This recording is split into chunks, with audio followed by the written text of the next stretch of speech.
This is collection THX1138. Today I would like to share with you my original 1998 Target exclusive Star Wars Escape the Death Star action figure game.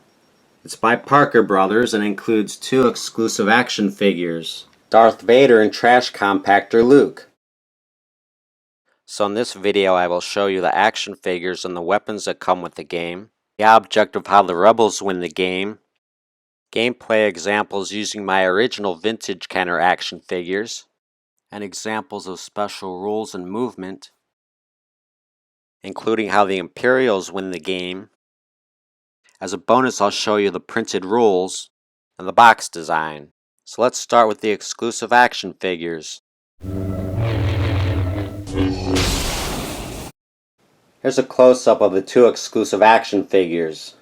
I'll show you my Darth Vader and Luke Skywalker action figure collections in a separate video. They have several weapons in the game, but Luke comes with a blaster, and Vader with a lightsaber. The wrists of their lightsaber hands rotate. Vader's helmet can be removed, as well as his cape, but Luke does not come with a Stormtrooper helmet.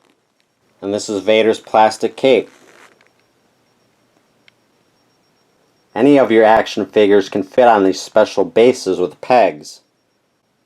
This is what the back of the figures look like. Luke with his trash compactor slicked back hair, and Vader with his battle damaged head.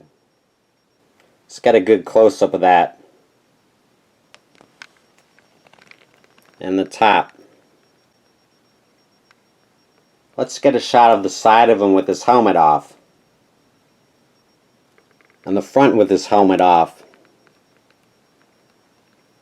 Besides the slicked back hair, which looks fine, they did a really weak job of making him look like he's been in a trash compactor.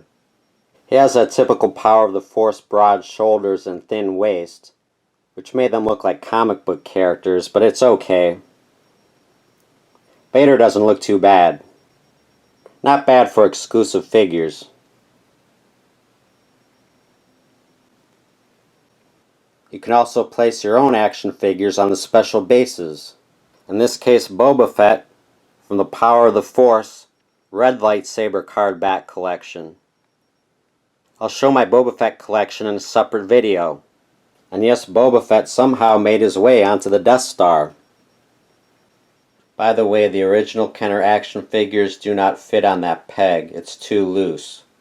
I have special bases that work with these Kenner action figures. So the pegs are right there and they're staggered, so they're offset a little bit. Right now the Stormtrooper wouldn't stand up, but all the others did. It's just where he's at on the board.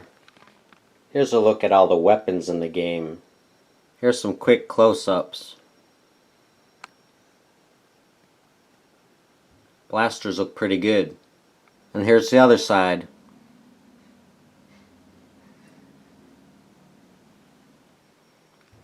Here's the lightsaber hilts. And here's the blaster rifle.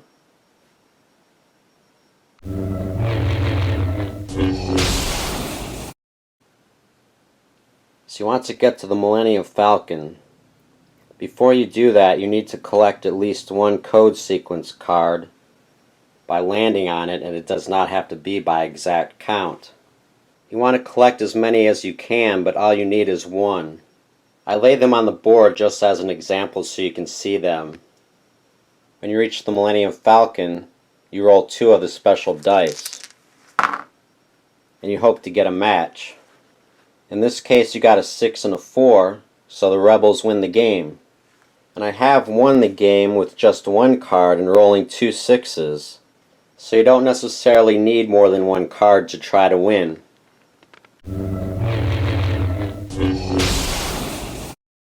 So let's have some fun with the original 12 1977 Kenner action figures and mail away Boba Fett. Each of the Rebels rolls one of the special dice. The Imperial player rolls the red 6-sided die. Each of the Rebels has a secret movement board. The blue peg represents where Princess Leia is at on the board. She rolled a 6. She wants to try to get to the Millennium Falcon because the Rebels have enough core sequence cards to attempt to win the game. However, you cannot move through an Imperial player, so the Stormtrooper blocks her.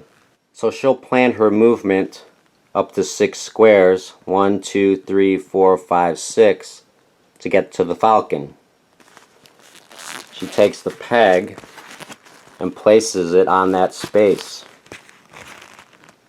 The rebels do that in secret so no one knows their movement. It's kind of like Battleship. The Stormtrooper moved 1 space to block Luke Skywalker from entering the Millennium Falcon. Vader, however, will move into the Millennium Falcon area and battle Princess Leia. Leia does not have a weapon, so she does battle with 1 die, and Vader always does battle with 2 dice. So Leia rolls a 3, Vader rolls a 3 and a 4, nobody rolled a 6 to win, so that's the end of round 1. Leia rolls a 5, Vader rolls 2 4s, so Leia's standing up to him pretty well. And we'll roll again. Leia rolls a 6. Vader rolls a 6. So they do another round of combat. I happen to be recording this on Father's Day and Leia is not sending him a card. She rolls another 6. Vader rolls a 4 and a 3 and he loses the battle to Leia. She can attempt to win the game. We'll retract Vader's lightsaber and lay him on the board till the next Imperial movement, provided Leia doesn't win the game. No matter which rebel is attempting to win the game by matching the core sequence card numbers, they use all of the rebel core sequence cards that have been collected by all of the characters. A 6 and a 4 wins the game, and all of the rebels escape the Death Star and the Millennium Falcon.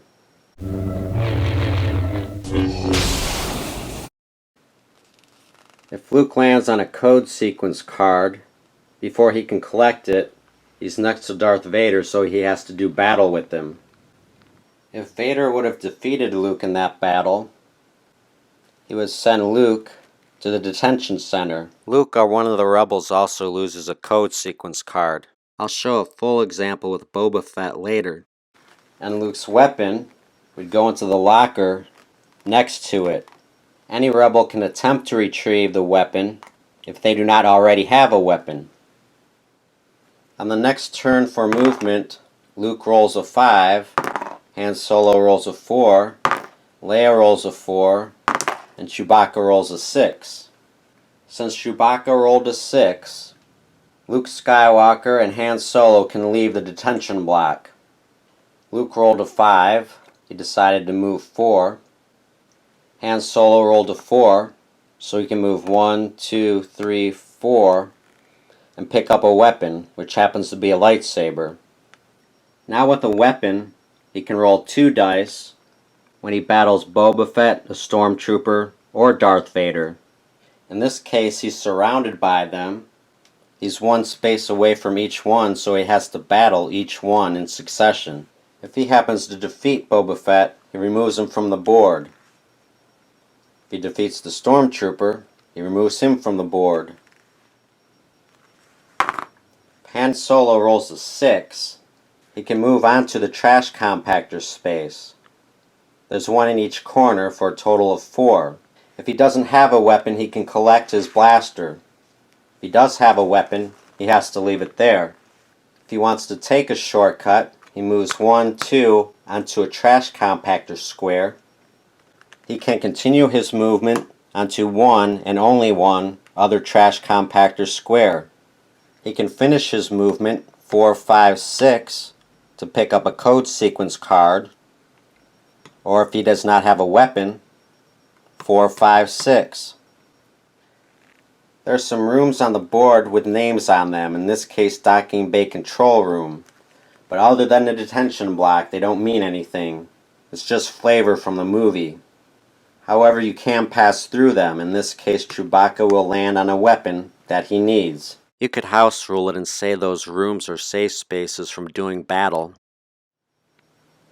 Boba Fett battled Chewbacca, and they both rolled 6s. Even though that's enough to win, and it's normally a tie, Boba Fett always wins ties. So he sends Chewbacca to the detention block. If Chewbacca has a code sequence card, Boba Fett takes his. If Chewbacca does not have a sequence card, Boba Fett takes one from a rebel who does have one. If none of the rebels had a code sequence card, then Boba Fett takes any one off the board. If the Imperial player collects 4 code sequence cards, he wins the game. Vader's been in some pretty tough battles, so he lost his helmet and his cape.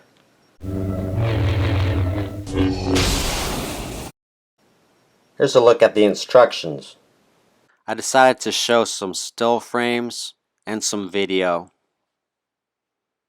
And of course you can pause the screens to read them. Playing the game with action figures does add something to it, but these tokens to scale work well. They actually have 2 games. One is for younger players and it's much more simple. All players are rebels in this game. They're battling their way through the Death Star, trying to land on and capture Imperial soldiers.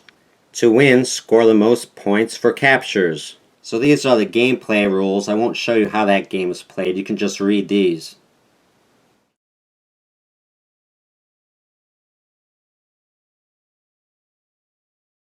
The game ends when all 8 Imperials, the 6 Stormtroopers, Boba Fett, and Darth Vader, in that order, have been captured. You don't use all the pieces for the simple game, and here's special combat rules for just Game 1.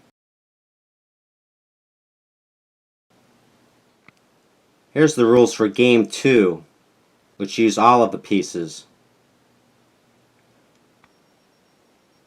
Here are the special rules, and more specific rules than what I showed you. Here's still frames of the rest of the instructions. Admittedly, I had to read the rules for Game 2 a couple times, because it is a somewhat unique game. But I also recognize elements from other games.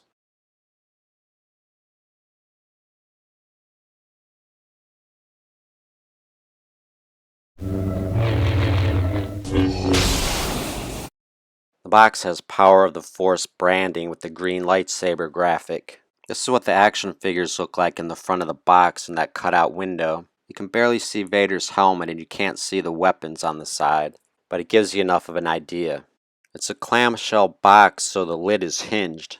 The way you get the action figures and the weapons out is that the bottom of that plastic blister is hinged and the top pops up. If you take that white tray out, you see the printed rules and the board folded up. Here's the back of the box with a typical gameplay photo. Here's the flavor text and an explanation of gameplay, and the unique selling point that you can use action figures with this game. So I hope you enjoyed this look at this unique game. Check out my playlist of Star Wars and other collectibles. Please subscribe and click send me updates so you don't miss another interesting video. Once again, thanks for watching.